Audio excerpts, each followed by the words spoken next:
21절로 24절입니다. 이스라엘은 바란 광야의 가데스 바네아죠. 가데스 바네아에 도착했습니다.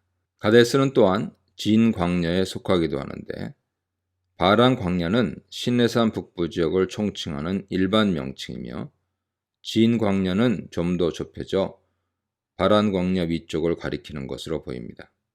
진 광야는 출애굽기 초반에 머문 신광야와 다른 것입니다. 한글 개역 개정에 신광야라고 되어 있는데 진광야로 부르는 것이 맞습니다.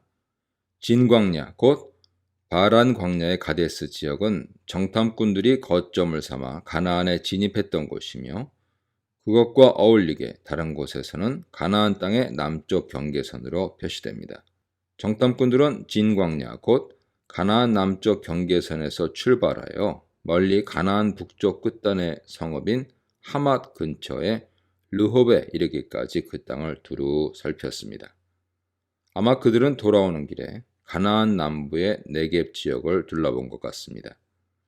네겝 지역의 주요 도시는 헤브론이었는데 그곳은 아히만, 세세, 그리고 달메로 대표되는 아낙 자손들의 거점 도시였죠. 창세기 23장 19절에는 마므레는 곧 헤브론이라 되어 있습니다. 거기에 아낙 자손들이 살고 있었는데 아낙의 아버지는 아르바라고 언급되고 있죠. 여호수아 14장 15절 등 보세요. 여러 증거 본문들에서 아낙 자손은 바로 키 큰 사람, 즉 거인족을 가리킵니다. 오늘 본문은 아낙 자손 주거지를 헤브론으로 지정하지만 오경과 가나안 정복 이야기인 여호수아서는 그들이 가나안에 광범위하게 분포되어 있었음을 증언합니다. 아낙 자손은 특정 종족을 지칭하기보다는 원래는 아르바라 하는 인물에서 비롯된 거인 유전자를 지닌 특정 혈통의 집안을 가리키는 것 같습니다. 이것이 거인을 의미하는 일반 명칭이 되어서 종족을 떠나 누구든 기골이 장대한 사람들을 아낙 사람으로 칭했던 것으로 보입니다. 더불어 아낙 자손을 네피림과 관련시키는 33절에 유의하십시오. 정탐꾼들은 거기서 큼직한 포도송이가 달린 포도나무 가지를 베어 아마도 석류와 무화과 역시 그렇게 벤 뒤에 긴 막대기에 묶어 두 사람이 그것을 들었던 것 같습니다. 본문은 그곳 지명이 그로 인해 송이라는 뜻을 지닌 에스골 골짜기로 불리게 되었다고 말합니다. 에스골, 에시콜 지명의 기원에 대해서는 창세기 14장 13절은 에스골이라는 사람과 관련되어 있음을 암시합니다. 아마 원래 있던 지명에 이스라엘이 커다란 포도송이를 벤 곳이라고 하는 특별한 의미를 덧붙였을 것입니다. 25절로 29절입니다. 정탐꾼들은 40일 동안 그 땅 전역을 정탐하고 돌아왔습니다. 40이란 숫자는 성경에서 흔하게 어떤 일에 완벽한 성취에 필요한 기일로 나타나죠. 40주야로 쏟아진 비, 40일 후 방주의 창문을 연 노아, 모세가 미디안 광야에 40년 머무름, 광야에서의 40년 여정, 시내산 꼭대기에서 40일을 머문 모세, 다윗의 40년 통치, 예수님의 40일 금식, 예수님이 부활 후 40일 동안 지상에 머무심 등에서 잘 나타나죠. 가데스에 돌아온 그들은 자신들이 보고 조사한 것들을 백성들에게 보고합니다. 그 내용은 두 가지로 나뉘는데 하나는 긍정적이고 다른 하나는 부정적입니다. 첫째, 그 땅은 실제로 젖과 꿀이 흐르는 땅입니다. 젖, 데바시와 꿀, 할라브에서 꿀은 과일꿀이죠. 일종의 과일 시럽이라 할 수 있는 과일꿀은 주로 대추나무 열매, 때로는 포도로 만들었습니다. 대부분 성경들이 이 둘을 모두 꿀로 번역해서 구분이 안 되지만 문맥에서 양자 구별은 가능합니다. 예를 들어 삼손이 사자 시체에서 얻은 꿀은 야생꿀이죠. 그런데 추수 및 소산물의 축복과 관련해서 나오는 꿀은 풍부한 과일 생산 결과인 과일꿀로 볼 수 있습니다. 이 견해가 타당한 이유는 젖과 꿀이 흐르는 땅이란 풍부한 소산물의 축복을 가리키기 때문입니다. 풍부한 젖은 가축들이 잘 자란다는 뜻이고, 풍부한 꿀은 과일 농사가 잘 된다는 뜻입니다. 곧 젖과 꿀이 흐르는 땅은 목축과 농사가 잘 되는 땅을 말하죠. 그들은 그 증거로 자신들이 가져온 커다란 포도송이와 무화과와 석류를 보여주었습니다. 둘째, 그러나 그 땅의 성들은 요새와 같이 견고하고 거인족 안악 자손들이 살고 있으며, 다양한 민족들이 그 땅 전역에 주요 거점 지역들에 흩어져 세력을 구축하고 살고 있었습니다. 남쪽 저지대에는 아말렉, 북쪽 산악 지역은 헷, 여부수, 아모리, 해변과 요단 강변에는 다른 가나안 족속들이 살고 있었습니다.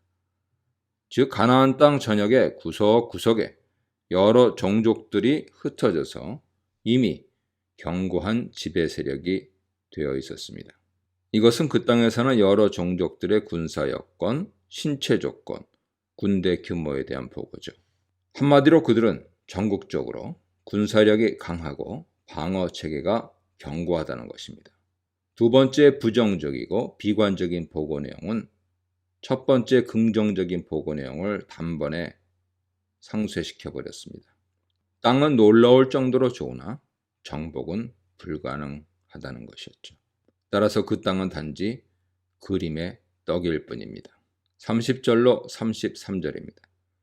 백성들은 정탐꾼들의 비관적인 보고를 듣고 좌절하며 웅성거렸던 것 같습니다.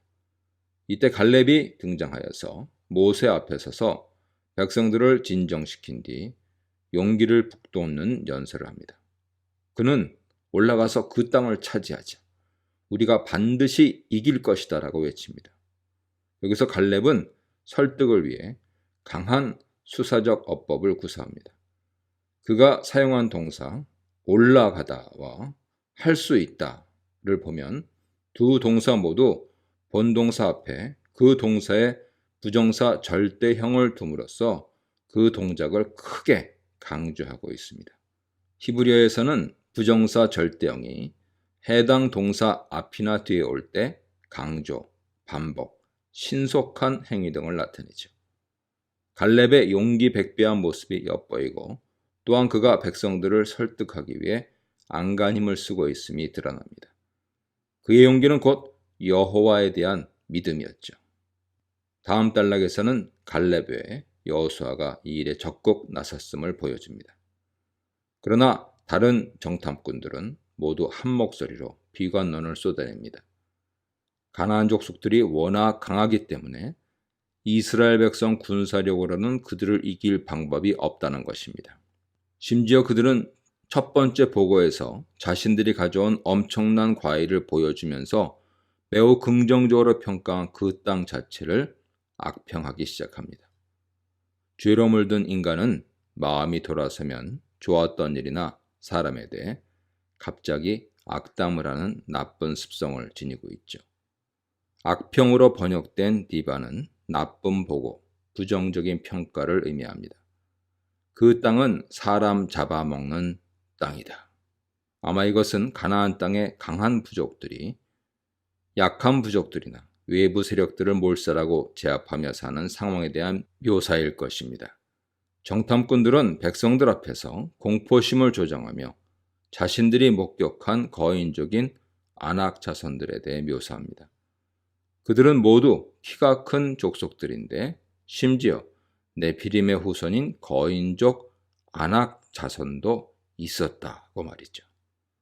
네피림은 창세기 6장 4절에 등장하는데 그들은 하나님의 아들들과 사람의 딸들 사이에서 태어난 무서운 거인족들이었습니다. 그렇다면 가나안 땅의 아낙 자손은 창세기 네피림의 혈통을 잇는 자들입니까? 몇 군데서 아낙 자손의 기원은 아르바라고 말하기 때문에 아낙 자손을 네피림의 혈통으로 연결시킬 수는 없습니다. 그렇다면 아마도 여기서 정탐꾼들이 아낙 자손을 네피림과 연결시킨 목적은 기골이 장대한 아낙 자손의 특징을 실감나게 묘사하고 그렇게 해서 사람들에게 더욱 큰 공포심을 심어주기 위함인 것으로 보입니다. 이렇게 가나안 족속에 대한 과장된 평가로 공포심을 조장한 정탐꾼들은 반면에 자기들은 메뚜기 같다고 하며 지나친 폄하를 하고 있습니다. 이런 비관론은 여호와에 대한 불신입니다. 이 문단에서는 가나안 땅을 정탐하다, 상반되는 보고가 나오다, 상반되는 증거를 가져오다에 대해 묵상해 보시기 바랍니다.